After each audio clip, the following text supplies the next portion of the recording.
You know, maybe this just runs kind of in the family because my dad, like, I mean, I love what I do with the podcast and I love the challenge of editing the audio sometimes, especially if I have to like grab stuff out and like splice it into different spots. And my dad is certainly like, he's an audiophile. I didn't inherit that. You know, I can't, I'm not one of those people who's like, oh, it sounds so much better on vinyl. He's one of those guys.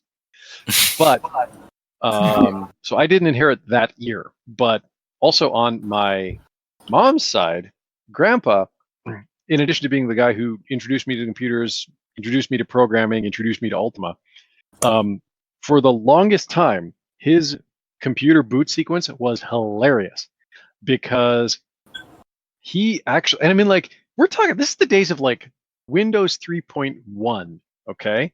So I don't even know how he put this together.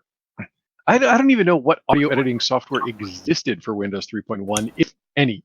But whenever you booted up his computer, right after AutoExec had finished doing all of its business, and just before it punted you into Windows 3.1, it would play a sound.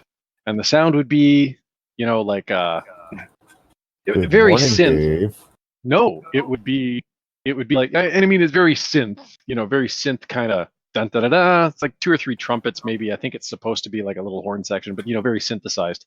But dun da da da, time for a beer. And it was my grandpa's voice saying time for a beer. Like he had recorded himself and put this little musical note in front of it. And that was like, once AutoExec had finished all of its business, the last thing it did was play this WAV file that was just sitting resident on the drive.